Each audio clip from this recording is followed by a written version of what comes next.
इन lectures में आपको केवल प्योर लर्निंग कंटेंट मिलेगा, कोई इधर उधर की बातें नहीं, कोई कमेंट्स नहीं, कोई कुछ नहीं।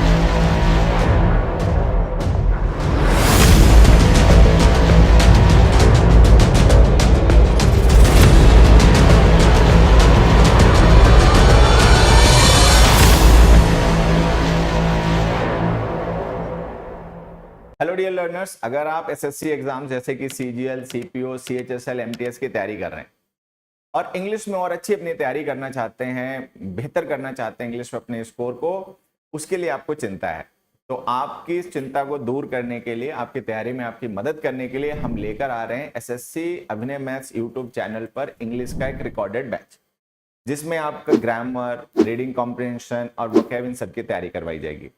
अच्छी बात है कि इन लेक्चर्स में आपको केवल प्योर लर्निंग कंटेंट मिलेगा, कोई इधर उधर की बातें नहीं, कोई कमेंट्स नहीं, कोई कुछ नहीं, जिससे कि आपके टाइम का मैक्सिमम यूटिलाइजेशन हो और कम समय में आप फोकस के साथ में अच्छी तैयारी कर पाए, अच्छा सीख पाए, जिससे कि आपके सिलेक्शन का सपना इस बार ही पूरा हो।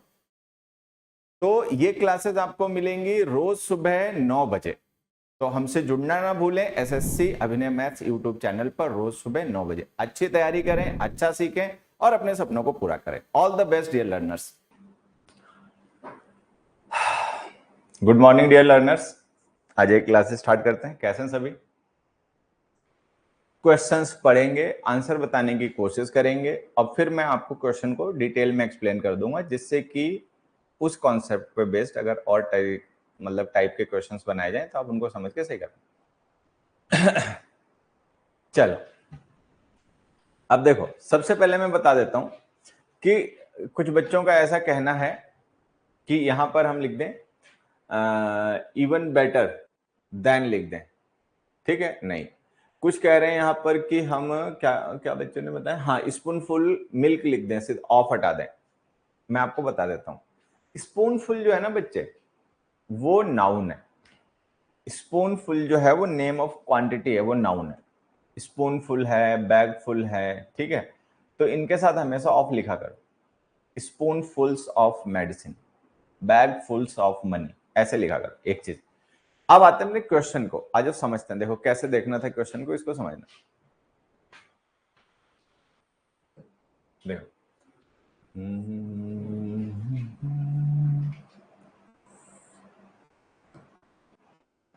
नहीं समझ में आया पूछ लेना, नहीं तो समझने की कोशिश करोगे तो पहली बार में ही समझ में आ जाएगा, दिक्कत नहीं होगी।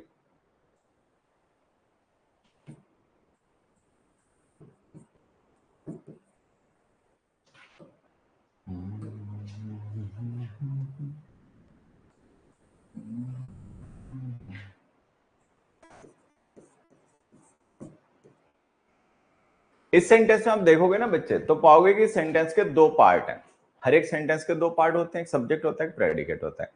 सब्जेक्ट वो पार्ट होता है जिससे हमें पता चलता है कि हम सेंटेंस में किसके बारे में बात कर रहे हैं, और प्रेडिकेट वो पार्ट होता है जिससे हमें पता चलता है कि हम सब्जेक्ट के बारे में क्या बात कर रहे हैं। ठीक, तो हमने यहाँ पर, अच्छा, प्रेडिकेट की पहचान होती है कि मेन वर्ब प्रेडिकेट पार्ट में आती है, ठीक है? तो आप यहाँ पे ध्यान से देखोगे, जो वो हमने मेक्स लिखी है ना, वो मेन वर्ब है। मेक वर्ब की सिंगुलर फॉर्म है, तो मेन वर्ब है। तो प्रेडिकेट जो है ना, वो मेक्स से शुरू हो रहा है। Makes it even better with its nutrition, ठीक है? कि वो इसको और बेहतर बना देता है इसके पोषण के साथ साथ। मतलब इसका जो पोषण होता है, इसका जो न्यूट्रिशन वैल्यू होती है, वो तो रहती रहती है, उसका टेस्ट भी अच्छा हो जाता है। तो makes it even better with its nutrition जो है वो हमारा प्रेडिकेट है। अच्छा, अगर वो पार्ट प्रेडिकेट है तो सेंटेंस के दो ही पार्ट होते हैं, सब्जेक्ट और प्रेडिकेट। अगर makes it even better with its nutrition जो है वो प्रेडिकेट है, तो बाकी सब जो लिखा वो सब्जेक्ट है। अब सब्जेक्ट देखते हैं, सब्जेक्ट में हमने क्या लिखा, add a spoon of full of milk. अब हमें पता, जो add a spoon full of milk after brewing the tea हमने लिखा है, अगर हम इसको सब्जेक्ट माने तो कंफ्यूजन होगी। क्यों कंफ्यूजन होगी? क्योंकि इसमें ऐड जो है ना, वो मेन वर्ब है, इन्फिनिटिव, नॉन वो इंपेरेटिव मोड की। जैसे जब हम किसी को क्वेश्चन आंसर, मतलब किसी को हम रिक्वेस्ट ऑर्डर करते हैं ना, कमांड करते हैं, तो हम वहां पर क्या करते हैं, यू को सब्जेक्ट मानकर उसको अंडरस्टूड रखते हैं और वर्ब हमेशा इंपेरेटिव मूड में वर्ब की फर्स्ट फॉर्म में लिखते हैं। जैसे हम किसी से कहें कम हियर, तो कम हियर इंपेरेटिव सेंटेंस है। वैसे ही अगर हम ये लिख दें add a spoon full of milk after brewing the tea, ठीक है, तो ये सब्जेक्ट नहीं रहा, ये खुद एक स्टेटमेंट बन गया और ये ऑर्डर बन गया। अगर ये ऑर्डर बन गया तो ये किसी स्टेटमेंट का सब्जेक्ट नहीं बन पाएगा। तो अब हम क्या करें, मैं आपको बताता हूं।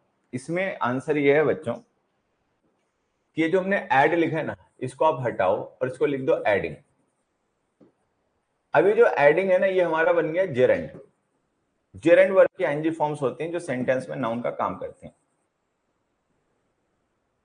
ठीक है। तो इसको लिखो adding A spoonful of milk after brewing the tea, ठीक। इसका मतलब ये हो गया कि टी को ब्रू करने के बाद में, चाय को, उसमें एक चम्मच मिल्क ऐड कर देने से क्या होता है, उसका टेस्ट और उसका न्यूट्रिशन और अच्छा हो जाता है। मिल्क से न्यूट्रिशन वैल्यू भी आ जाती है और थोड़ा टेस्ट भी अच्छा हो जाता है। तो आंसर है कि हमें ऐड की जगह एडिंग लिखना। एडिंग क्यों लिखा फिर से समझ लीजिए, क्योंकि वो जो पार्ट है ना, जो पिंक कलर से अंडरलाइन है, वो हमारे प्रेडिकेट का सब्जेक्ट है। अगर हम किसी वर्ब को सब्जेक्ट ऑब्जेक्ट बनाकर लिखें, ठीक है, देखो सारे बच्चों को पता होगा कि जो वर्ब्स होती हैं, अगर हम इनको नाउन्स के तरीके से यूज करें, ठीक, तो दो फॉर्म्स होती हैं, एक होती है इन्फिनेटिव, एक होती है जेरेंड, ठीक है। तो वो जो हमने एडिंग लिखा ना, वो जेरेंड है। तो आंसर हमारा ये है adding a spoonful of milk after brewing the tea, ठीक है। चाय को ब्रू करने के बाद उसमें एक चम्मच मिल्क ऐड कर देने से उसका टेस्ट और उसकी न्यूट्रिशन वैल्यू और बेहतर हो जाती है। चलो अब जल्दी से बताओ कितने बच्चों को समझ में आ गया हमने ऐड की जगह एडिंग क्यों लिखा। फिर से समझ लीजिए, अगर हम एडिंग नहीं लिखते, ऐड लिखा रहने देते बच्चे, तो ये इंपेरेटिव सेंटेंस बन जाता, जो कि एक ऑर्डर एडवाइजर रिक्वेस्ट होता है। लेकिन हमें इसे इंपेरेटिव सेंटेंस नहीं बनाना है, हम यहाँ पर एक जनरल फैक्ट बता रहे हैं, तो हमें इसको सब्जेक्ट बना के लिखना है।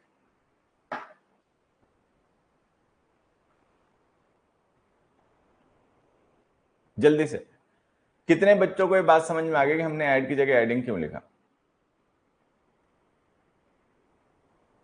यस नो में?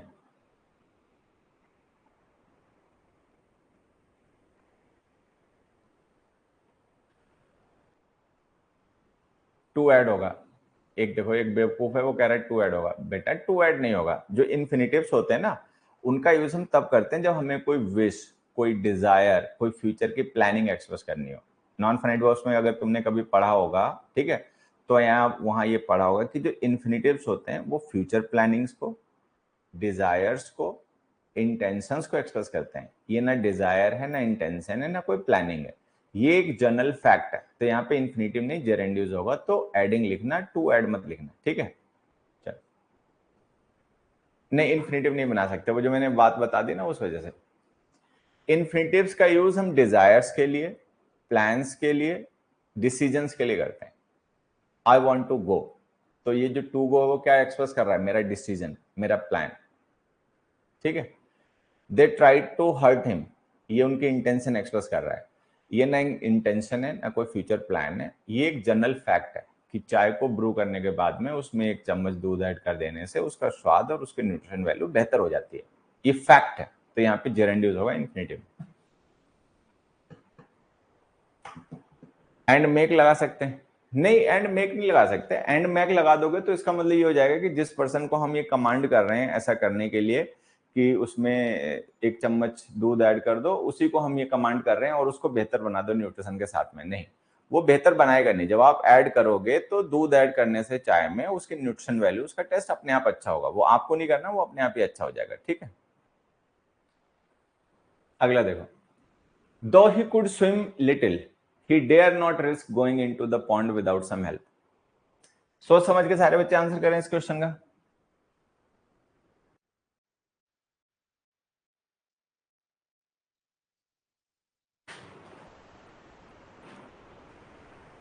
Though he could swim little, he dare not risk going into the pond without some help। सारे बच्चे आंसर बताएं।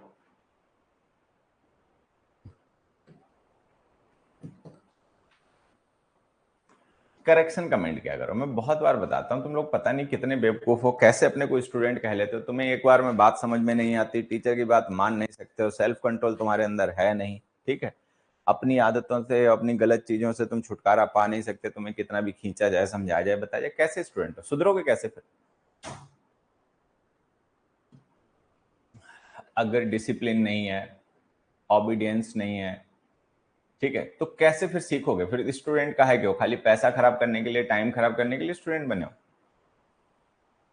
स्टूडेंट समझदार होता है, इशारा काफी होता है। एक बार बता दिएगा कि भाई कॉमन एरर के क्वेश्चंस को हमेशा करेक्शन कमेंट करना है, बस एक बार बता देगा, बात खत्म हो गई। आगे से समझदार पर्सन ध्यान रखता है। तुम्हें 15 बार बताया जा चुका है।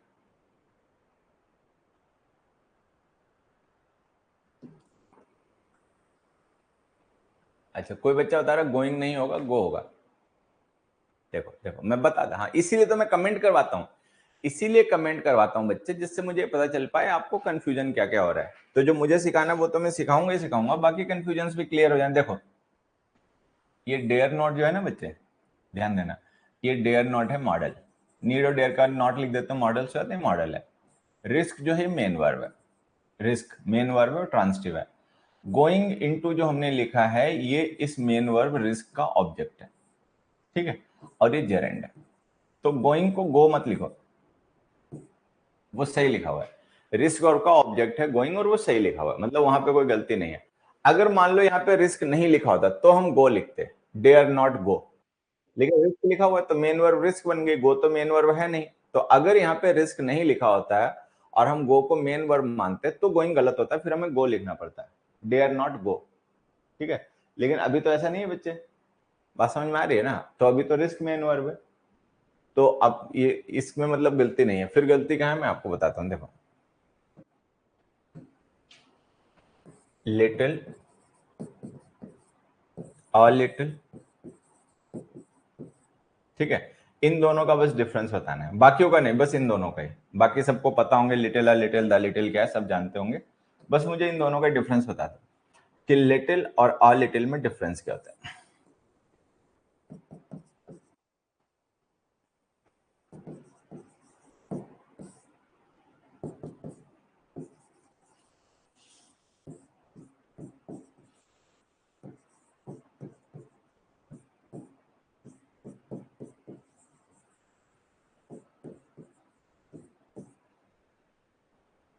ये बातें सबको पता होंगी, ये तो सारे बच्चे पहले से ही जानते होंगे, ठीक है। बाकी अपना ध्यान रखना। लिटिल का मतलब ऑलमोस्ट नॉट, ऑलमोस्ट नो, ठीक है। और नो लिखना था, नॉट हो गया गलती से। एक मिनट बच्चे, इसको सही कर दो।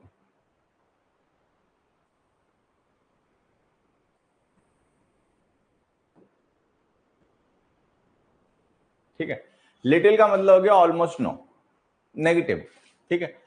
आ लिटिल का मतलब हो गया सम, पॉजिटिव। तो लिटिल आ लिटिल जो है ना, ये अमाउंट के डिटर्मिनर्स होते हैं। इनका यूज हम तब करते हैं जब हमें किसी चीज के अमाउंट को रेफर करना हो। तो वो अमाउंट अगर हमें लगता है नेग्लिजिबल है, नेगेटिव वैल्यू है उसकी हमारे पॉइंट ऑफ व्यू से, तो हम उसके लिए लिटिल का यूज करते हैं। He has little experience. तो अगर किसी पर्सन के एक्सपीरियंस को लेकर हमारा एटीट्यूड नेगेटिव है, हम ये मानते हैं कि इसका जो एक्सपीरियंस है वो एनफ नहीं है, ठीक है, नेग्लिजिबल है, उसकी वैल्यू नेगेटिव है, तो हम कहेंगे ही हैज लिटिल एक्सपीरियंस। लेकिन अगर किसी पर्सन को ऐसा लगता है कि नहीं, उसके उसको जो एक्सपीरियंस है वो बहुत ज्यादा तो नहीं है लेकिन नेगेटिव भी नहीं है, मतलब पॉजिटिवली उसको कंसीडर किया जा सकता है कि हाँ भाई ठीक है, तो अगर वो उसकी पॉजिटिव वैल्यू देखता है, उसको लगता है कि ये जो अमाउंट है इसकी वैल्यू पॉजिटिव है, तो फिर अ लिटिल यूज करेगा, he has a little experience. तो अ लिटिल और लिटिल ये दोनों ही एटीट्यूड्स को एक्सप्रेस करते हैं स्पीकर या राइटर की। किसी अमाउंट को लेकर अगर किसी का मतलब मानना ये है कि वो अमाउंट नेगेटिव वैल्यू का है, नेग्लिजिबल है, तो वो लिटिल यूज करेगा। किसी को लगता है कि नहीं अमाउंट जो है वो सिग्निफिकेंट है और पॉजिटिव वैल्यू का है, तो वो लिटिल यूज करेगा। मीनिंग का डिफरेंस है। अब ये जो मीनिंग है हम कैसे जान पाएंगे? सही तो दोनों होते हैं। ऐसे देखो, मान लो मैं यहां पर एक सेंटेंस लिख दूं, दे हैव लिटिल मनी, ठीक है, और मैं लिख दूं दे हैव अ लिटिल मनी। अब जल्दी से बताओ इन दोनों में से कौन से वाला गलत है? They have little money and they have a little money. सारे बच्चे जल्दी से मुझे ये बताएं कि इनमें से कौन से वाला गलत है। दे हैव लिटिल मनी या दे हैव अ लिटिल मनी?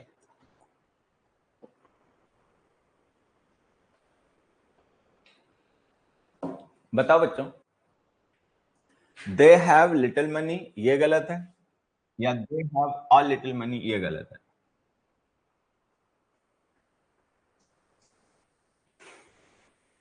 दोनों सही है, मीनिंग अलग अलग है, गलत इनमें से एक भी नहीं। देखो, अगर हम लिख रहे हैं दे हैव लिटिल मनी, तो इसका मतलब they have almost no money. Speaker जो है वो ये मानते हैं कि उनके पास पैसा वैसा नहीं है, या जो है भी उसकी कोई वैल्यू नहीं है। They have a little money का मतलब ये हो गया they have some money. They have some money का मतलब उनके पास पैसा तो है, लेकिन वो पर्याप्त, मतलब उनके पास है कुछ पैसा, मतलब हम उसको पॉजिटिव कंसीडर कर सकते हैं। तो दोनों सही है, इनमें से एक भी गलत नहीं है।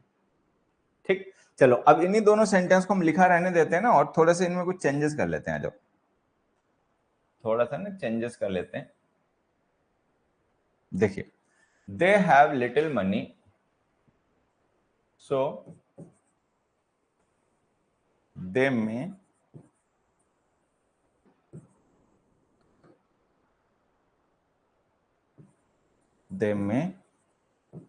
help you.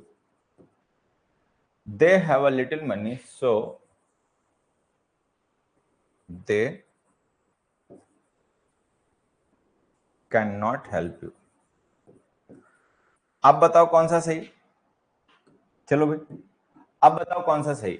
They have little money so they can help, so they may गलत लिख दिया, कैन ही लिखना था, कैन ही लिख देता हूं बच्चा, ठीक है। सो दे कैन, बताओ कौन सा सही? They have little money so they can help you, they have little money so they can not help you. Answer बताओ।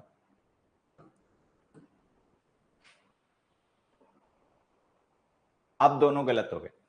तो बात समझ में आ रही, जो हम कहना चाह रहे हैं, यहां पे डिस्कस करना चाह रहे हैं कि अगर हम सेंटेंस केवल इतना लिखें, दे हैव अ लिटिल मनी, ठीक है, या दे हैव लिटिल मनी, तो सही है, मीनिंग अलग अलग है, लेकिन गलत इनमें से कोई भी नहीं है। तो जब हमें ये समझना है कि भाई इनमें से अगर कोई गलत है ही नहीं, लिटिल भी सही है, लिटिल भी सही है, तो फिर हम इन्हें सीख क्यों रहे हैं? जब दोनों ही सही होते हैं तो फिर हम क्यों सीख रहे हैं? फिर तो जो लिखा होगा उसी को सही मान लेंगे। तो आंसर है ऐसा नहीं है। सेंटेंस के कॉन्टेक्स्ट के हिसाब से हमें इनका यूज करना पड़ता है। अब मान लो सेंटेंस कुछ ऐसा लिखा हो जिसमें नेगेटिव मीनिंग की रिक्वायरमेंट हो, तो आप लिटिल नहीं यूज कर पाओगे ना। और मान लो सेंटेंस कुछ ऐसा लिखा हो जिसमें नेगेटिव मीनिंग की रिक्वायरमेंट हो, तो आप लिटिल नहीं लिख पाओगे। पॉजिटिव मीनिंग की रिक्वायरमेंट हो तो आप लिटिल नहीं लिख पाओगे। तो अदरवाइज अगर कॉन्टेक्स्ट नहीं दे रखा है तो लिटिल भी सही है, लिटिल भी सही है, दोनों के मीनिंग अलग अलग है। लेकिन अगर कॉन्टेक्स्ट दे रखा है तो कॉन्टेक्स्ट के हिसाब से आपको वर्ड यूज करना पड़ेगा। कॉन्टेक्स्ट पॉजिटिव है तो आपको लिटिल लिखना पड़ेगा, नेगेटिव है तो लिटिल लिखना पड़ेगा। ठीक, तो अभी फिलहाल में दोनों गलत हैं। अब हमने कहा कि दे में हेल्प, वो आपकी मदद कर सकते हैं, तो मदद तो वो कर पाएगा ना जिसके पास पैसे हैं, जिसके पास पैसे नहीं वो कैसे मदद करेगा? तो यहाँ पे मैं पॉजिटिव मीनिंग की रिक्वायरमेंट, तो लिखो अ लिटिल, तो यहाँ पे लिखो अ लिटिल। यहाँ पे लिखा they can not help you, वो आपकी मदद नहीं कर सकते। तो अगर मदद नहीं कर सकते तो इसका मतलब उनके पास पैसा नहीं होगा, तो मतलब जो अमाउंट है वो नेगेटिव वैल्यू का हो गया, नेगेटिव वैल्यू का हो गया, तो लिटिल लिख दो। बात समझ में? अब अपने क्वेश्चन पढ़ो, ध्यान से पढ़ो सभी लोग क्वेश्चन, देखो कुछ समझ में आया क्या? क्या लिखा हुआ है यहाँ पे? दो ही कुड स्विम लिटिल, कि हालांकि वो थोड़ा बहुत स्विम कर लेता था। दो कॉन्ट्रास्ट शो करता है, सारे बच्चे ध्यान रखना। दो का मतलब कॉन्ट्रास्ट, ठीक है, opposite situation. He dare not risk going into the pond without some help. बिना मदद के वो तालाब में जाने की हिम्मत नहीं कर पाया। ठीक है, तो कौन पर्सन ऐसे हिम्मत नहीं कर पाएगा कि बिना मतलब मदद के तालाब में जाए? जिसको तैरना नहीं आता होगा वो हिम्मत नहीं करेगा। लेकिन यहाँ पे हमने दो कंजंक्शन लिखा जो कॉन्ट्रास्ट शो करता है, तो इसका मतलब ये कोई ऐसा पर्सन है जिसको स्विम करना आता है, पॉजिटिव वैल्यू है, लेकिन फिर भी उसकी हिम्मत नहीं हो रही बिना किसी की मदद के जाने के, तैरने के लिए। तो जब हमें पता है कि यहाँ पे पॉजिटिव मीनिंग की रिक्वायरमेंट है, तो हटाओ लिटिल, लिखो अ लिटिल, तो आंसर है अ लिटिल। दो he could swim a little, हालांकि वो थोड़ा बहुत, ठीक है, तैर लेता था, पॉजिटिव वैल्यू। लेकिन फिर भी उसकी हिम्मत नहीं पड़ी बिना किसी की मदद के तालाब में जाने की। ठीक है, तो आंसर हमारा ये था बच्चे, though he could swim a little he dare not risk going into the pond without some help. चलो अगले क्वेश्चन पे आ जाओ। चलो अब यहाँ पे ध्यान से सारे बच्चे देखे तो देखो, एक बच्चे ने लिखा वुड सीज्ड। बेटा will, shall, could, would modals के साथ हमेशा वर्ब की फर्स्ट फॉर्म आती है। ये सारे बच्चे ध्यान रखो, मॉडल्स के साथ हमेशा वर्ब की फर्स्ट फॉर्म आती है। इस तरीके की गलतियां हमें नहीं करनी है, ठीक है। ऐसी अगर गलतियां करोगे तो भाई फिर तो मैं बोलना बहुत कुछ चाह रहा हूं, लेकिन मैं अब बोलना नहीं चाहता क्योंकि आप लोगों का एग्जाम सर पर आ गया। मैं नहीं चाहता हूं कि आप मेरी वजह से डिमोटिवेट हो जाओ। तो विल के साथ अगर आप सीज्ड लिख रहे हो, विल सीज्ड, ठीक है, तो अब मैं कुछ कहूंगा नहीं, ठीक है, बट बस समझ लेना कि कहना बहुत कुछ है, ठीक, कहने के लिए बहुत कुछ है, लेकिन अब मैं कुछ कहूंगा नहीं। अगर खुद ही अपने आप डिसीजन कर लिया कि नहीं हम तो जानबूझ के अपना पैर कुल्हाड़ी पे ही पटकेंगे, तो वही पटको, फिर तो अब क्या कर सकता हूँ। ये चीजें तो अब नहीं सिखाई जाएंगी, ठीक है। अब इतने बड़े वाले हो तब तो फिर सिखाने का क्या फायदा, फिर तो हमें पढ़ना पढ़ाना भी नहीं चाहिए। तो क्या लिख रहे हो, इसका मतलब क्या है, ये सही होता है कि नहीं होता, सोच समझ के लिखा करो, है कि बस दुनिया कोचिंग ले रही है तुम भी टूट पड़े, ऐसा मत करो। देखो सारे बच्चे ध्यान से सुनना, जिसको जो भी दिमाग लगाना था लगा लिया ना, अब छोड़ दो बच्चे, आ जाओ यहाँ पे। एक बच्चा यहाँ पे फ्रॉम नाउ की जगह अगो लिख रहा है। अगो क्यों लिख रहे हो, टाइम नहीं चेंज किया जाता, टेंस में पढ़ा नहीं, टाइम डिसाइड द टेंस। भाई भाई क्या है बताएं, ऑनलाइन बच्चे मेहनती बहुत होते हैं बट पता नहीं दिमाग नहीं यूज करते हैं। टाइम डिसाइड्स द टेंस, जब भी तुमने टेंस पढ़ा होगा, चाहे मुझसे पढ़ा हो चाहे कहीं भी किसी से भी पढ़ा होगा, तो वहां ये जरूर पढ़ा होगा, time decides the tense. Time decide करता है टेंस को। और वहां पे बेवकूफ टाइम को चेंज करने चल दिया, टाइम को बदलने लगा रहा है। एक चीज सोचो बेवकूफ, अगर तुम यहाँ पे फ्रॉम नाउ की जगह अगो लिख दोगे तो इस फ्यूचर को कैसे जस्टिफाई करोगे, हैं? सोचते ही नहीं। फिर ऐसे बच्चों की वजह से ना तभी कभी कभी ऐसा मन करता है कि अपनी फॉर्मेलिटी कर लो, जैसे तुम पढ़ेंगे पढ़ाएंगे है नहीं, अपनी फॉर्मेलिटी कर दो। ये पढ़ने की फॉर्मेलिटी कर ले, तुम पढ़ाने की फॉर्मेलिटी कर लो, ठीक। इन्हें कुछ भी बताओ ये समझते नहीं है, हाँ?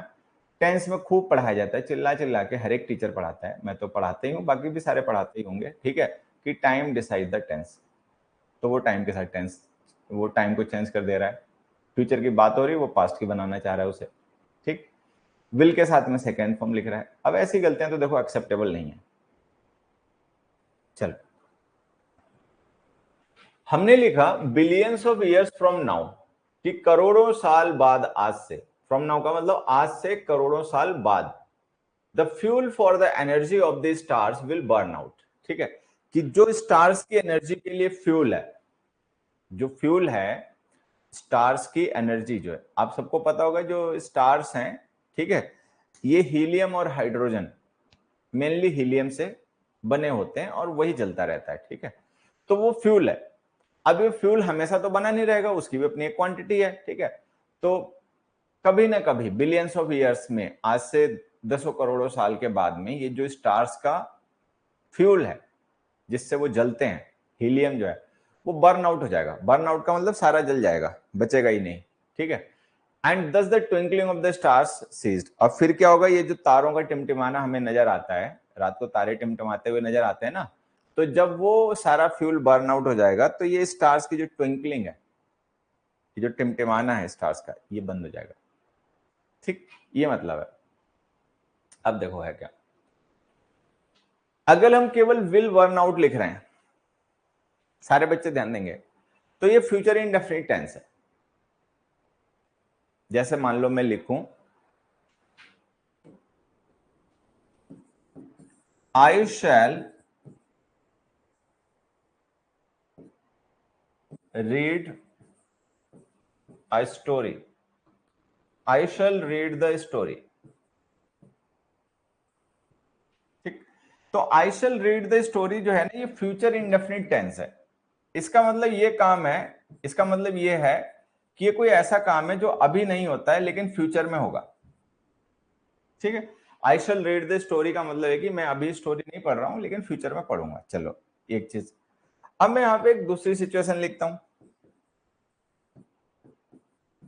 आई shall have read the story.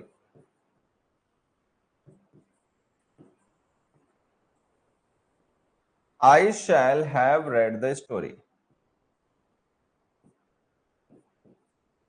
ये भी फ्यूचर का टेंस है बट ये परफेक्ट है। वो फ्यूचर इंडेफिनिट है, ये फ्यूचर परफेक्ट है। अब देखो होता क्या है, फ्यूचर इंडेफिनिट टेंस ये शो करता है कि ये फ्यूचर एक्शन है, कि ये कोई ऐसा एक्शन है, ये कोई ऐसा इवेंट है जो अभी नहीं लेकिन फ्यूचर में होगा। ठीक है, फ्यूचर इंडेफिनिट से पता चलता है। फ्यूचर परफेक्ट से क्या शो करता है, ठीक है, फ्यूचर परफेक्ट से ये पता चलता है कि ये जो एक्शन है, ठीक है, ये हो सकता है अभी भी हो रहा हो लेकिन इसका कंप्लीशन फ्यूचर में होगा। तो कंप्लीशन इन द फ्यूचर को रेफर करता है, कंप्लीशन इन द फ्यूचर।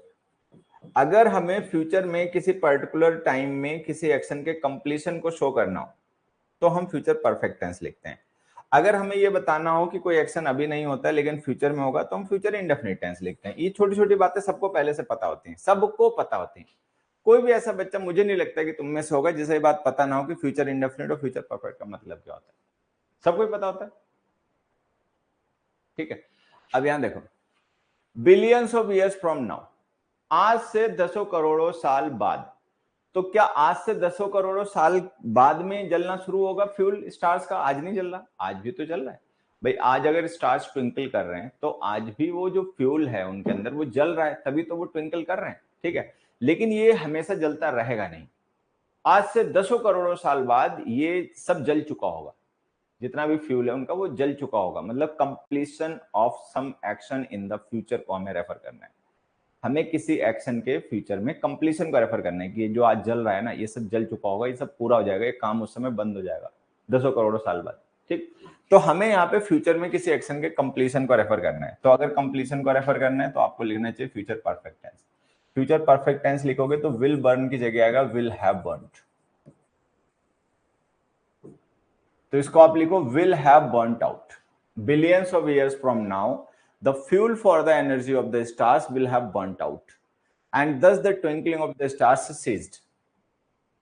अब देखो, जब हम will have burnt लिख देंगे तो होगा क्या, ये will और ये have ये हेल्पिंग वर्ब है और burnt मेन वर्ब है और ceased मेन वर्ब है।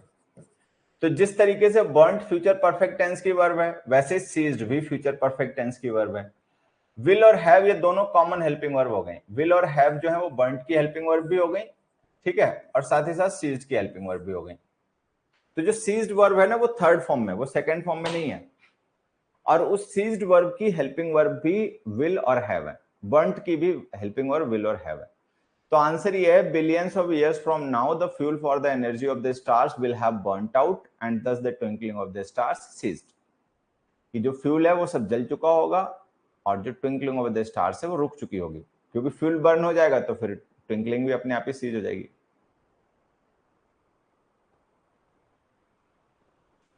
चलो अब जल्दी से बताओ कितने बच्चों को ये बात समझ में आ गई।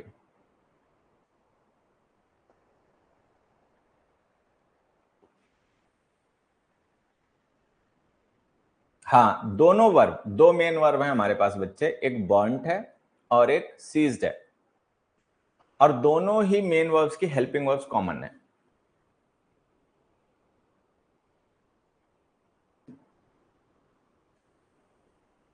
ठीक है, तो क्वेश्चंस को ना ऐसे अटेम्प्ट क्या करो, एक दो आदत डालो कि क्वेश्चन हमेशा पूरा पढ़ा करो। क्या सही लग रहा है क्या गलत लग रहा है उसके चक्कर में मत पढ़ा करो। कई बार क्या होता है हमें बोलने में कुछ अच्छा लगता है या पढ़ने में कुछ अच्छा लगता है ना, तो हम उसी को करेक्ट करके भागाते हैं। समझ के करेक्शन, दो चीजें आदत डालनी है सारे बच्चों को। क्वेश्चन पूरा पढ़ना है, चाहे कितना भी वो आसान लगे लेकिन पढ़ना पूरा है, और दूसरा समझ के आंसर करना है।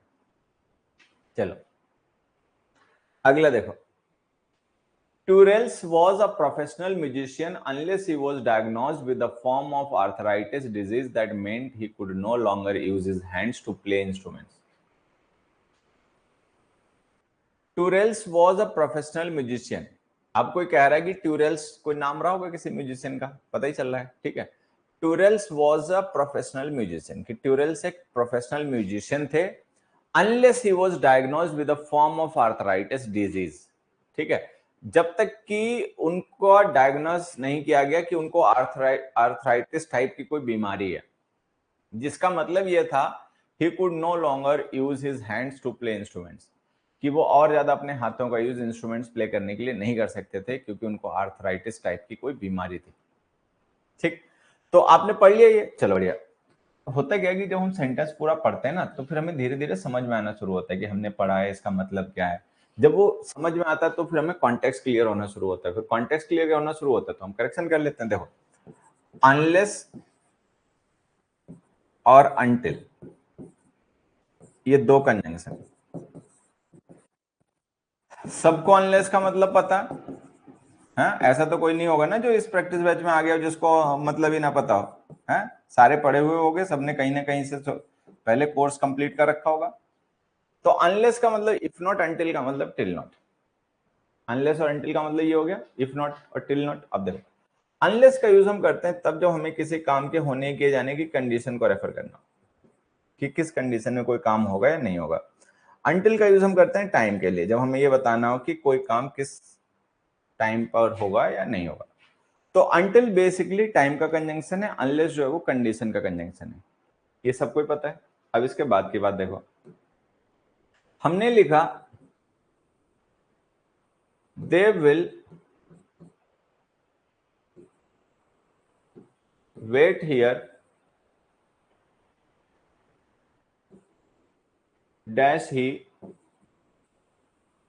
Agrees with them. ठीक है, दूसरा,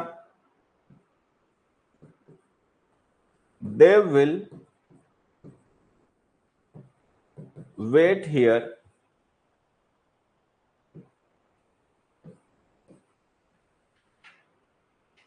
डैश ही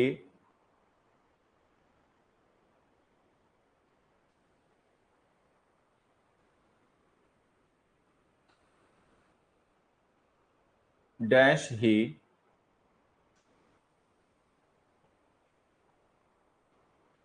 या छोड़ो, डैश द सन राइजेस और C they will wait here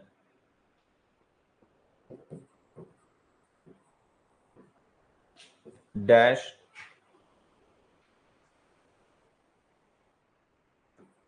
the train is on time।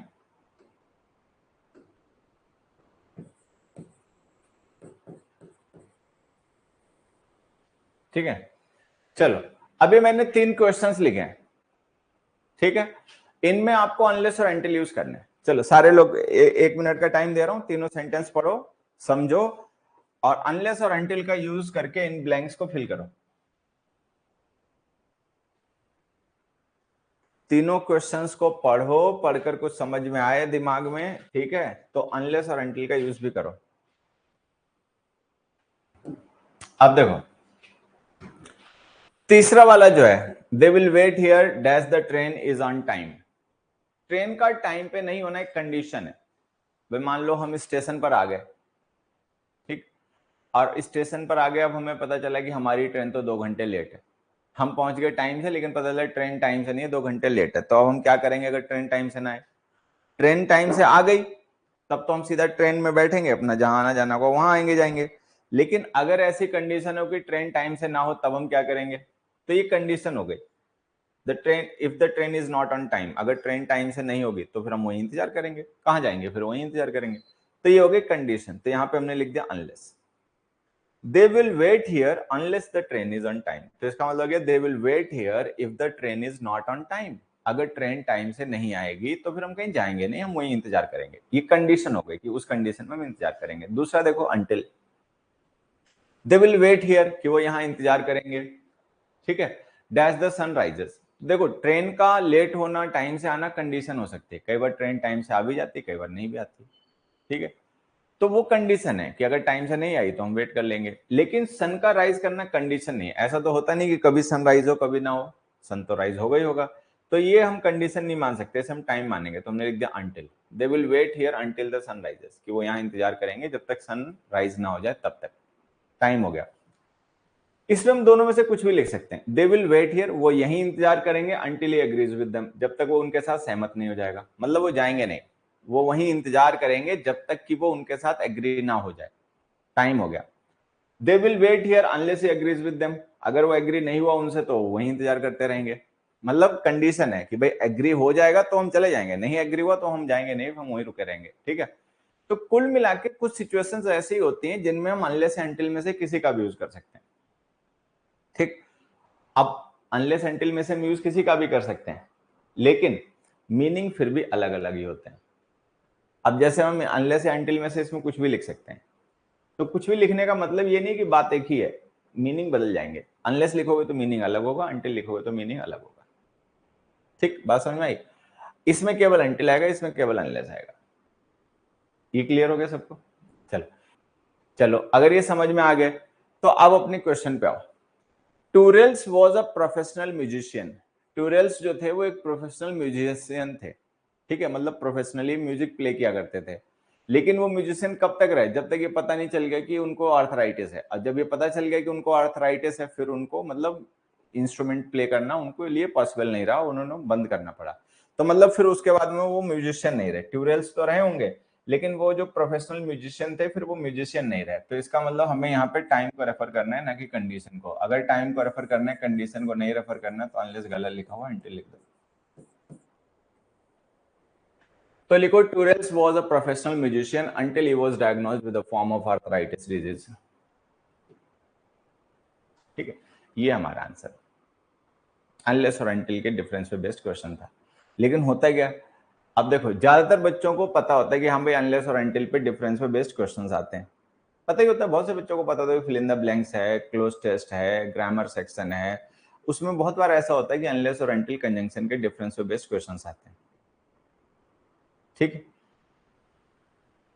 लेकिन इस तरीके के क्वेश्चन आता है तो बच्चे अप्लाई नहीं कर पाते। तो उसके लिए बहुत जरूरी है कि आप पढ़ो, पूरे सेंटेंस को समझने की कोशिश करो क्या कहा जा रहा है। हमें मोटी मोटी बात तो थ्योरेटिकल पता होती है, थ्योरी तो हमें पता है कि हाँ भाई अनलेस का मतलब ये, अंटिल का मतलब ये, लेकिन उस थ्योरेटिकल नॉलेज को, जो थ्योरेटिकल इंफॉर्मेशन हमें है, अगर हमें क्वेश्चन में अप्लाई करना तो हम कई बार नहीं कर पाते। तो सीखने का ये भी पार्ट है। सीखने का मतलब ये नहीं है कि केवल थ्योरी थ्योरी पढ़ लेना। सीखने का मतलब है जो आपने थ्योरी पढ़ी है अब आप उसको प्रैक्टिस में भी ला पाओ, ये भी सीखना है। ये नहीं खाली हमने रूल याद कर लिए। मैं कमेंट देख रहा था, एक बच्चा कह रहा था सर इंपॉर्टेंट रूल करवा दो। ठीक है, अब मैं कई बार इग्नोर करना चाहता हूं कि अब इन बच्चों को कहने समझाने का कोई फायदा नहीं है, क्योंकि ये कुत्ते की पूंछें सीधे होंगे नहीं। मैं लाख कोशिश कर लूं लेकिन ये सीधे होंगे नहीं, क्योंकि इनकी मेंटल कंडीशनिंग ऐसी हो गई है कि इनको सही बात और सच्ची बात ना बताई ही नहीं गई। इनको हमेशा वो बातें बताई गई जो मीठी लगी इन्हें, अच्छी लगी इन्हें। ठीक है, और बस ये वही सुनते समझते चले आए। अब आज हमारे जैसा टीचर अगर मतलब खूब चिल्ला चिल्ला के भी इनसे कहे, प्यार से भी कहे, समझाए, तो ये समझ नहीं पाएंगे, क्योंकि इनकी कई सालों इस तरीके से कंडीशनिंग कर दी गई है इनके दिमाग की कि आप इनको सही और सच्ची बात आप समझा ही नहीं सकते, क्योंकि इनकी कंडीशनिंग गलत वायरिंग हो गई इनकी। तो मैं देख रहा था अभी थोड़ी देर पहले, जब मैंने कहा था ना आप लोगों से अपनी बात कहने के लिए आपके पास 2 मिनट है, कुछ कहना बताना चाहते हो तो अपना कह बता लो। तो एक बच्चा था, उसने एक ही कमेंट कई बार किया, हालांकि तब मैंने उसको रिस्पॉन्ड नहीं किया, लेकिन मुझे लगता है अब हम उसकी बात कर सकते हैं। तो उसने कई बार कहा सर इंपॉर्टेंट रूल करवा दो, इंपॉर्टेंट रूल करवा दो, इंपॉर्टेंट रूल करवा दो। इंपॉर्टेंट रूल में तो यही होता है ना कि भाई अनलेस और अंटिल जो होते हैं वो एक दूसरे की जगह नहीं आ सकते, इनके मीनिंग अलग अलग होते हैं। रूल तो पता होता है ना, क्वेश्चन तो नहीं हुआ ना सॉल्व। अब इन्हें कौन समझाए और कैसे समझाए? नहीं समझा सकते। सीखने का मतलब केवल रूल पढ़ लेना, केवल क्वेश्चन के आंसर पढ़ लेना, सीखने का मतलब केवल इंफॉर्मेशन इकट्ठा कर लेना नहीं होता है। सीखने का मतलब ये होता है बच्चे, जो आपने पढ़ा है, जो आपने रूल याद करा है, ठीक है, अब उसको क्वेश्चन जब आएगा तो उसको अप्लाई भी तो कर पाओ। है, रूल तो बुक्स में दुनिया भर के लिखे पड़े, रूल्स के लिए कोई कोचिंग लेता है मोटी बुद्धि? रूल्स पढ़ने सीखने के लिए भी क्या कोई कोचिंग लेता है बेवकूफ इंसान? वो तो किताबों में लिखे पड़े, कोई भी किताब ले लो, अपना पढ़ लो, टाइम भी बचेगा, पैसा भी बचेगा, ये आंखें भी बचेंगी जो वीडियो देख देख के अपनी फोड़ रहे हो।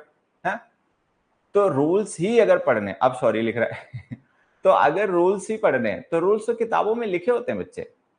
किताब ले लो, उसमें रूल्स भी लिखे, एग्जाम्पल भी नीचे लिखे हुए हैं। उसमें ना टाइम खराब होगा, ना पैसे ज्यादा खराब होंगे, और हमारी आंखें भी बचेंगी। किताब पढ़ने से तो आंखों को नुकसान नहीं होता ना, वीडियो देखने से तो आंखों को भी नुकसान होता है। तो हमें ये आना चाहिए। चलो अगले क्वेश्चन पे आ जाओ।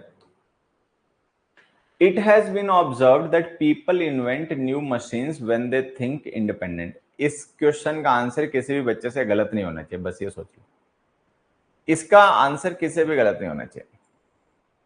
वेरी गुड भाई, बहुत अच्छी बात है, बच्चों ने सही बताया। देखो जैसे ही हमने लिखा ना, when they think, think verb हो गई। हाउ डू दे थिंक, कैसे सोचते हैं। अब यहाँ पे ना आप ध्यान से देखो, हमें हाउ के रिप्लाई की जरूरत है। हाउ के रिप्लाई की जरूरत का मतलब है हमें एडवर्ब चाहिए। व्हेन, वेयर, व्हाई, हाउ का रिप्लाई एडवर्ब होता है। हाउ का रिप्लाई एडवर्ब और मैनर होता है। इंडिपेंडेंट एडजेक्टिव है, एडवर्ब नहीं है। तो हम क्या करेंगे, इस इंडिपेंडेंट को हटाएंगे और इसकी जगह इसकी एडवर्ब फॉर्म लिख देंगे जो इंडिपेंडेंटली होती है। इंडिपेंडेंटली, ये हमारा आंसर हो गया। It has been observed that people invent new machines when they think independently. ऐसा ऑब्जर्व किया गया कि लोग नई मशीन्स तब इन्वेंट कर पाते हैं जब वो इंडिपेंडेंटली सोचते हैं, स्वतंत्र होकर सोचते हैं। ठीक है, चलो फिर भी चलो आंसर तो सही बता दिया तुम लोगों ने, इजी क्वेश्चन भी था, लेकिन फिर भी मैं एक दो बातें और डिस्कस करना यहाँ पर चाहूंगा इससे रिलेटेड। देखो एक हमने लिखा, दे थिंक us independently.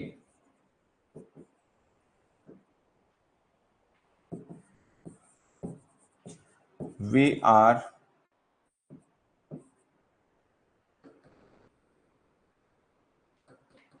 बस ये बता दो, दे थिंक अस इंडिपेंडेंटली। बताओ सेंटेंस है या गलत है?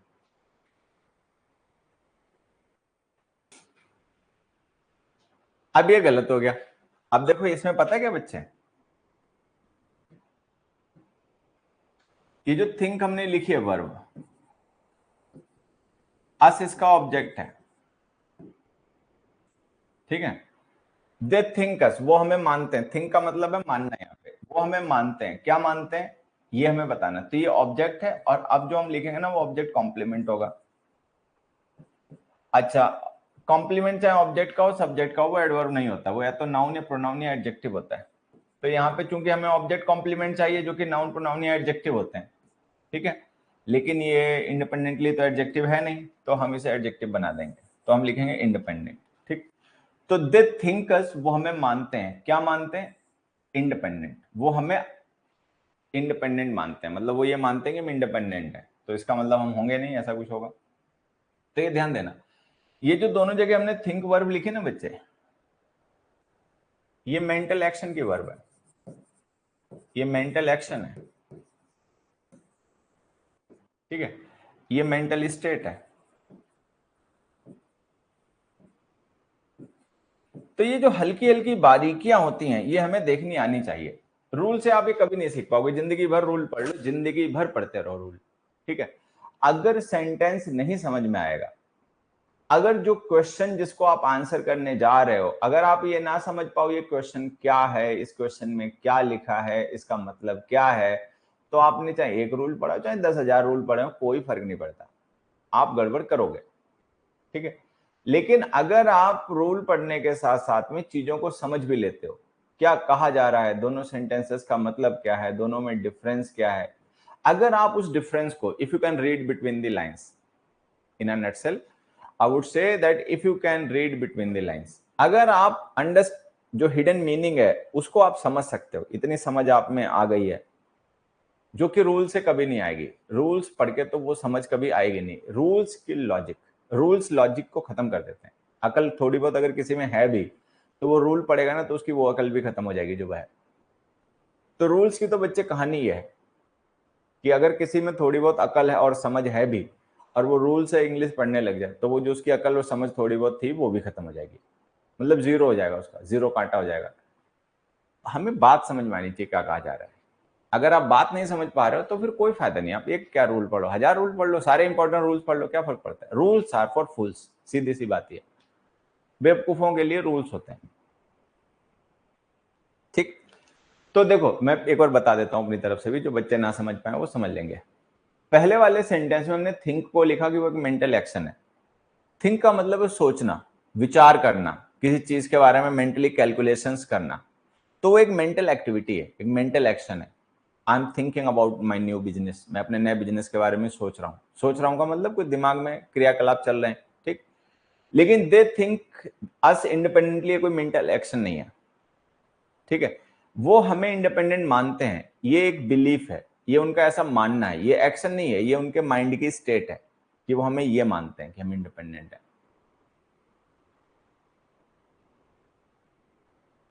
कोई नहीं, आप देखो बहुत से बच्चों को ये लगता है कि सर आप जो कह रहे हो ये बात हम समझते भी हैं, लेकिन हमसे इसका एप्लीकेशन नहीं हो पाता। कोई बात नहीं है, मैं कौन सा कह रहा हूं कि आप पहले दिन ही सुधर जाओगे। महीनों लगते हैं भाई सुधरने में। मैं चाहता हूं बस तुम रास्ता सही पकड़ लो। मुझे इसके अलावा और किसी चीज से वास्ता नहीं है। तुम कितने सफल होगे कितने नहीं सफल होगे वो सब डिसाइड तुम लोगों की मेहनत से ही और डिवोशन से ही होगा, मेरे पढ़ाने से नहीं होगा। मेरे पढ़ाने का बस एक ही ऑब्जेक्टिव है कि मैं आपको सही रास्ता दे दूं। अब उस रास्ते पे आप कितनी दूर तक चलोगे, कितना तेज चलोगे, कितना धीरे चलोगे, वो तुम देखो जाके, उस पर मेरा कोई मतलब कंट्रीब्यूशन नहीं है। मेरा बस रोल इतना है कि मैं तुम्हें सही रास्ता दे दूं कि ये सही रास्ता है भाई, इस पे चलो, बस। टीचर का काम इतना ही होता है कि स्टूडेंट्स को सही रास्ता बता देना कि ये सही रास्ता है, ये सही तरीका है। एक बार बच्चे को पता चल गया कि हाँ भाई ये रास्ता है, हमें इस पे चलना है और ऐसे सर जी ने बताया हमें ऐसे चलना है, फिर तो बच्चों के अपने अलग अलग होते हैं। कोई बच्चा ज्यादा मेहनत करता है, कोई कम करता है, कोई ज्यादा स्पीड से भागता है, कोई धीरे धीरे भागता है, वो तो डिपेंड करता है सब पे। तो मेरा काम तुम्हें कहीं लेके जाना नहीं है, मेरा काम है तुम्हें सही रास्ता दिखाना और उस रास्ते पे कैसे चलना है इसकी तुम्हें सही चीजें समझाना। बाकी कितना तेज चलोगे कितना दूर तक चलोगे वो तुम अपना देखो, ठीक है। ये कहानी है। तो इसमें चिंता करने की जरूरत नहीं है कि भाई ठीक है, मेन इंपॉर्टेंट बात है कि हमें रास्ता सही मिल गया कि नहीं मिल गया। जिस दिन तुम ये कह दोगे कि नहीं सर जी अब हमें सही रास्ता मिल गया है, अब हमें सही तरीके से चलना आ गया है, बस मैं मानूंगा कि अब तुम आजाद हो, जाओ जी लो अपनी जिंदगी। ठीक है। तो मैं तब तक तुम्हारे साथ हूं जब तक तुम्हें सही रास्ता नहीं मिल जाता या तुम्हें सही तरीके से चलना नहीं आ जाता। अगले का जो, तो अब हम लोग डिस्कस करेंगे सेंटेंस इंप्रूवमेंट क्वेश्चंस। देखो पहला क्वेश्चन, पहला क्वेश्चन देखें सारे बच्चे आंसर होता है।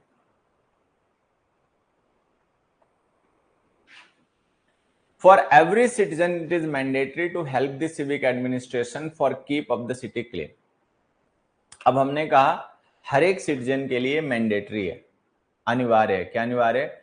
To help the civic administration, कि वो सिविक एडमिनिस्ट्रेशन को हेल्प करे। किस चीज में हेल्प करे? For keep of the city clean, शहर को साफ सुथरा रखने में। आंसर बताइए।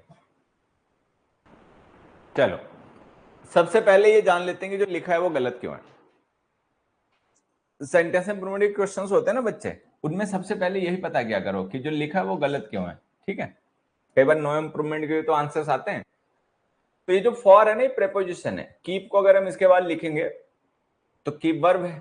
अगर हम कभी भी किसी वर्ब के बाद में किसी प्रेपोजिशन को लिखेंगे, सॉरी सॉरी सॉरी, किसी प्रेपोजिशन के बाद में किसी वर्ब को लिखेंगे तो वर्ब हमेशा जेरेंड फॉर्म में लिखी जाएगी, मतलब कीपिंग लिखना पड़ेगा। कीपिंग यहाँ लिखा नहीं इसलिए गलत है। चलो अच्छा, for keeping the city cleanliness, अब ये जो हम लिख रहे हैं ये हमारा ऑब्जेक्ट कॉम्प्लीमेंट है। ये द सिटी ऑब्जेक्ट है और इसका ऑब्जेक्ट कॉम्प्लीमेंट है। तो ऑब्जेक्ट कॉम्प्लीमेंट जो आएगा वो क्या आएगा? Clean, adjective. दूसरी चीज, और कीप जो है ना इसके बाद डायरेक्ट इसका ऑब्जेक्ट आ जाएगा द सिटी। ये जो ऑफ प्रिपोजिशन लिखी ये भी गलत है, तो ये गलत। तो इसमें दो गलतियां हैं, एक तो ये ऑफ नहीं होना चाहिए क्योंकि कीप वर्ब ट्रांसिटिव होती है, तो द सिटी डायरेक्ट उसका ऑब्जेक्ट बन जाएगा, ठीक है। और दूसरा ये क्लीनलीनेस की जगह क्लीन एडजेक्टिव होना चाहिए जो सिटी को डिस्क्राइब करेगा, ठीक। तो ये गलत हो गया। फॉर क्लीन, इसमें भी वही गलती हो गई कि फॉर प्रेपोजिशन है, प्रेपोजिशन के बाद में अगर किसी वर्ब को लिखोगे तो जेरेंड फॉर्म में लिखनी पड़ेगी, जेरेंड फॉर्म नहीं, तो ये गलत हो गया। ये answer keep the city clean, ठीक है। तो आंसर क्या लिखना पड़ेगा?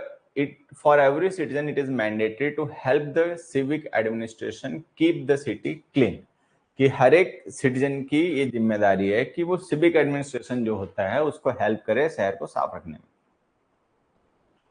जैसे म्यूनिसिपैलिटी होती है, उनका काम होता है शहर को साफ रखना, कूड़ा करकट उठाना, फलाना ढिमकाना। तो अगर सिटीजन्स हेल्प ना करें तो वो शहर को साफ नहीं रख सकते। सिटीजन्स मान लो केला खाएं छिलका फेंक दें रोड पर, घर में अपना सफाई करें, कूड़ा निकालें और फेंक दें गली में, ठीक है। चॉकलेट खाते हुए बच्चे जाएं रोड से गाड़ी में और चॉकलेट का रैपर फेंक दें बाहर, ठीक। तो कितनी भी बढ़िया व्यवस्था हो, शहर कभी साफ नहीं रह सकता। शहर को साफ रखना है तो जो सिविक एडमिनिस्ट्रेशन है, ठीक है, जरूरत पड़ेगी कि नागरिक उनको हेल्प करें, शहर के लोग भी हेल्प करेंगे तभी वो लोग साफ कर रख पाएंगे, नहीं तो वो दिन रात लगे रहें, लेकिन अगर लोग अपनी जिम्मेदारी नहीं समझेंगे और गंदा करने पे शहर को उतर आएंगे, तो चाहे सिविक एडमिनिस्ट्रेशन कितना भी एफिशिएंट हो, वो कभी भी शहर को साफ नहीं रख पाएंगे, ठीक है। तो ये हमारा आंसर हो गया। अगले पे आ जाओ। Anyone who known to India's villages known the meaning of scarcity.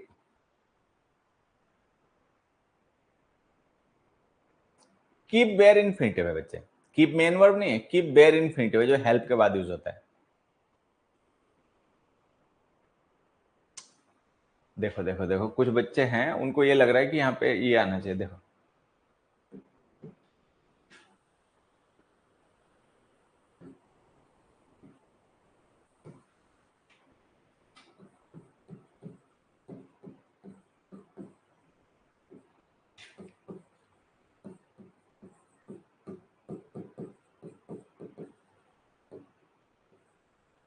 यहाँ देखो, हेल्प है वर्ब, मेन वर्ब, और जो फिनिश है ना बेयर इन्फिनिटिव है। तुम लोगों ने नॉन फाइनाइट वर्ब्स में पढ़ा होगा कि हेल्प के साथ में बेयर इन्फिनिटिव का भी यूज कर सकते हैं। वर्ब पढ़ी है, let, bid, watch, see, feel,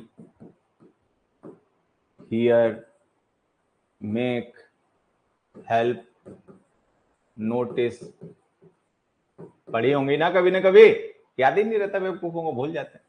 तो इनके साथ पढ़ा होगा ना कि हम इनके साथ में बेयर इन्फिनिटिव का यूज करते हैं। तो ये वही तो है बच्चे, ये देखो, ये हेल्प जो है ना ये वर्ब है, भले ये खुद यहाँ पे नॉन फाइनाइट वर्ब है, ठीक है। और ये जो कीप हमने लिखा ना बेयर इन्फिनिटिव है, ये जो हमने कीप लिखा ना ये बेयर इन्फिनिटिव है, ये मेन वर्ब नहीं है,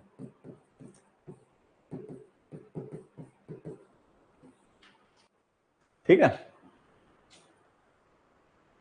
चलो अब इस पे आ जाओ।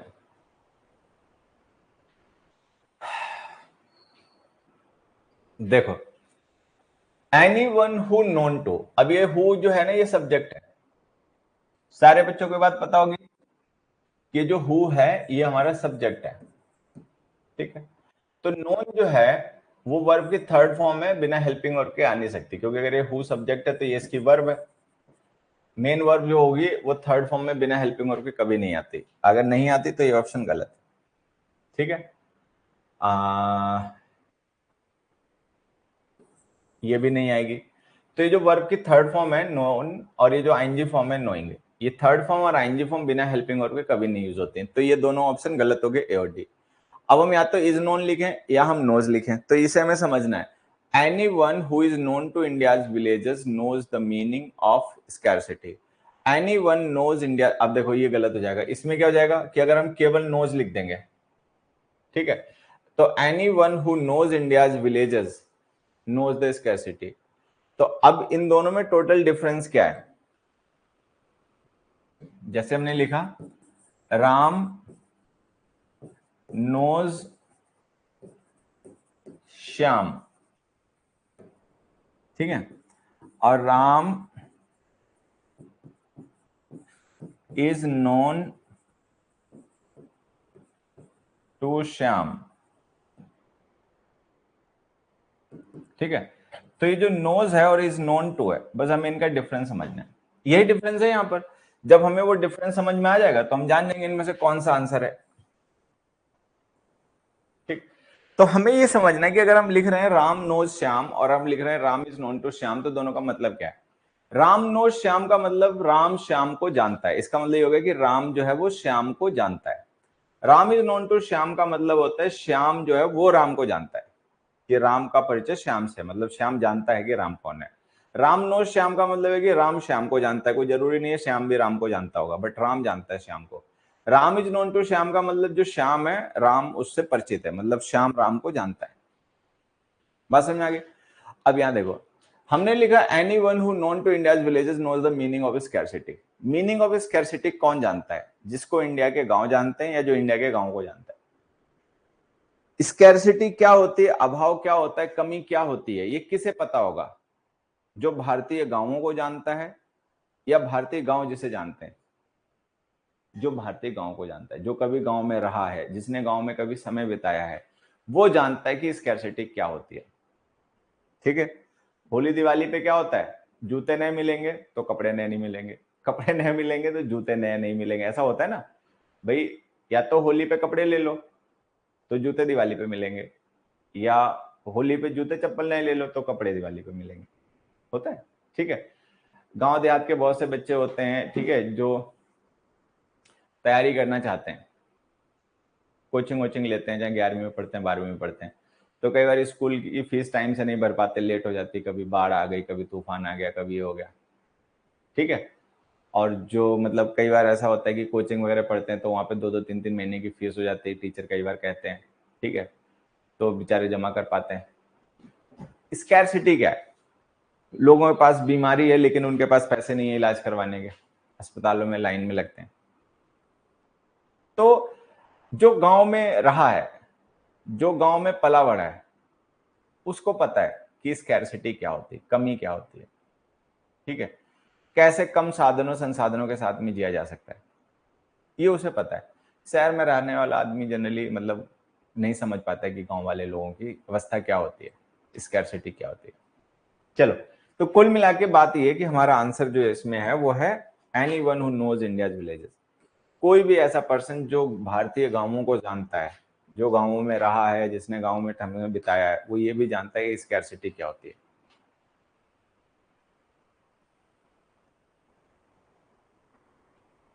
स्कैर्स का मतलब आपदा नहीं होता है, स्कैरसिटी का मतलब होता है कमी। बच्चा कमजोर है, कैल्शियम की कमी है, लेकिन न्यूट्रिशियस फूड नहीं है, वही दाल चावल सूखी रोटी और सब्जी आलू की, ठीक है, यही खाओ। शहर में क्या होता है, कीवी मिलता है शहर में नहीं होता है, ड्रैगन फ्रूट बिकता है, यहाँ पे कीवी बिकता है। मतलब जो न्यूट्रिशन रिच फ्रूट होते हैं, लोग उनको अफोर्ड भी कर लेते हैं। ठीक है, अलग अलग टाइप की दालें होती हैं, इसमें विटामिन ये है, उसमें विटामिन वो है, फलाना है ढिमकाना है, ये सिट्रस फूड है, वो फ्रूट है। गांव के बच्चों को तो फ्रूट ही नहीं मिलता।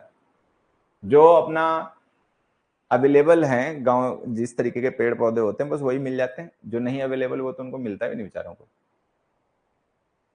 चलो अगला क्वेश्चन देखो। Sir ji belong to the village. भैया मैं 2010 में दिल्ली आया था, 2010 में, तो 2010-11 में मैं दिल्ली आया था, तो इसका मतलब आप मान सकते हैं मैंने अपनी जिंदगी के 25 साल गांव में काटे हैं। मैंने अपनी जिंदगी के जन्म से लेकर 25 वर्ष तक का जब मैं हो गया तब तक मैं गांव में ही था। तो आप ये समझ सकते हो कि मैं गांव से बहुत करीबी से परिचित हूँ, गांव की अर्थव्यवस्था से, गांव की हर व्यवस्था से मैं बहुत ढंग से परिचित हूँ। मैंने अपनी जिंदगी के शुरुआत के 25 साल गांव में ही जिए, 25 साल, उसके बाद शहर है।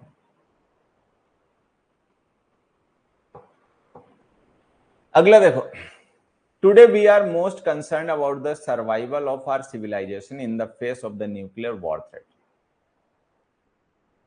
कर लिया सबने ट्राई? चलो तो आपको मैं बता देता हूं, सेंटेंस ऑफ प्रोबेबिलिटी क्वेश्चंस में हमेशा सबसे पहले पता करना चाहिए जो लिखा है वो सही है गलत है, तो आंसर है वो सही है। इन द फेस ऑफ का मतलब होता है कि इन अ सिचुएशन ऑफ, कि किसी परिस्थिति में। तो जो हमने लिखा है ना बच्चे, ये नो इंप्रूवमेंट है, इसमें कोई करेक्शन की रिक्वायरमेंट नहीं है।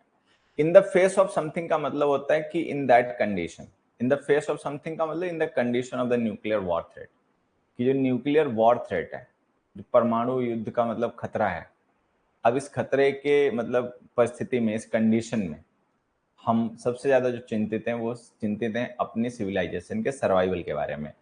क्योंकि अगर न्यूक्लियर वॉर हुआ, अगर वर्ल्ड वॉर 3 हुआ, तो न्यूक्लियर वेपन्स यूज होंगे ही होंगे, तो कंफर्म ही है। और न्यूक्लियर वेपन्स जो है वो इस समय वर्ल्ड में बहुत ज्यादा है, थोड़े बहुत नहीं है, बहुत ज्यादा न्यूक्लियर वेपन्स हैं। तो जितने न्यूक्लियर वेपन्स हैं, अगर उसके 20% भी यूज हुए, जो कि उससे ज्यादा ही होंगे, अगर नौबत आई तो उससे ज्यादा ही होंगे, ठीक है, तो ह्यूमंस की सिविलाइजेशन बचेगी नहीं बचेगी, इस पर भी चिंता करने की, सोचने की जरूरत पड़ सकती है। न्यूक्लियर वेपन्स कितना डिस्ट्रक्टिव होते हैं ये आप सबको पता होगा, ठीक। तो इसका आंसर है नो इम्प्रूवमेंट। अगले क्वेश्चन पे आते हैं। The rocket had hardly achieved its intended trajectory when it developed snags. Snag का मतलब होता है कोई ग्लिच, कोई technical fault. The rocket had hardly achieved the intended trajectory. जो रॉकेट था उसने मुश्किल से ही इंटेंडेड ट्रेजेक्ट्री को अचीव कर पाया था, तभी उसमें कुछ टेक्निकल फॉल्ट हो गए। आंसर बताओ सभी लोग,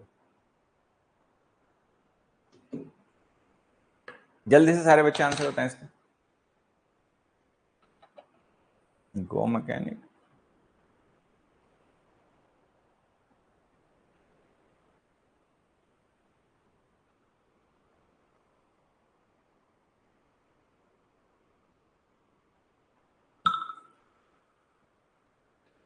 अब देखो सारे बच्चे एक बात ध्यान रखेंगे, क्या ध्यान रखेंगे, यहां पे जो हमने टाइम लिखा ना, व्हेन इट डेवलप्ड स्नैक्स, तो ये टाइम है, और ये टाइम ध्यान से देखो पास्ट का है,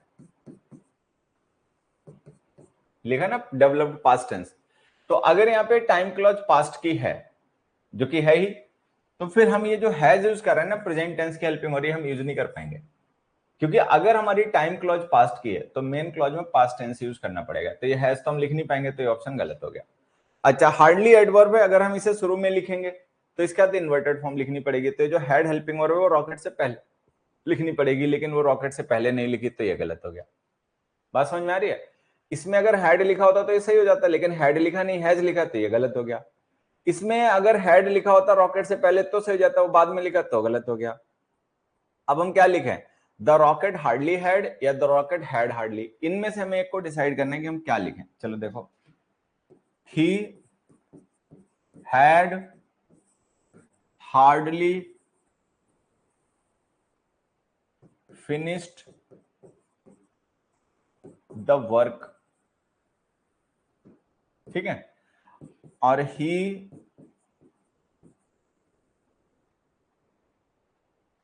हार्डली हैड, एक में हार्डली हैड लिखा है, ही hardly had finish the work. अब हमें ये सोचना है कि हम इनमें से कौन सा लिखें, तो सारे बच्चे ध्यान से देखना, ये हैड हेल्पिंग वर्ब है और ये फिनिश्ड मेन वर्ब है, और ये हार्डली एडवर्ब ऑफ फ्रीक्वेंसी है, सॉरी एडवर्ब ऑफ डिग्री है। ये हैड हेल्पिंग वर्ब है, फिनिश्ड मेन वर्ब है, और हार्डली एडवर्ब ऑफ डिग्री है। सारे बच्चों को एक बात ध्यान रखनी है कि एडवर्ब्स जो होते हैं वो मेन वर्ब के लिए यूज होते हैं, तो अगर कभी हेल्पिंग और मेन वर्ब दोनों लिखी हो तो एडवर्ब्स को लिखना चाहिए मेन वर्ब से पहले, मतलब ये वाला तरीका सही है, ये वाला तरीका गलत है। तो इसका मतलब ये निकला कि ये जो हमने लिखा द रॉकेट हार्डली हैड, तो ये गलत लिखा हुआ है, हार्डली हेल्पिंग वर्ब है, हैड उसके बाद आना चाहिए, क्योंकि मेन वर्ब भी लिखी ना अचीव्ड, तो जो हार्डली हम एडवर्ब यूज करेंगे डिग्री का वो मेन वर्ब से पहले आएगा, यहाँ उसको हेल्पिंग वर्ब से पहले लिख रखा, तो ये गलत है, कहने का मतलब नो इंप्रूवमेंट, नो इंप्रूवमेंट, ये हमारा आंसर है। The rocket had hardly achieved the intended trajectory. अगला देखो,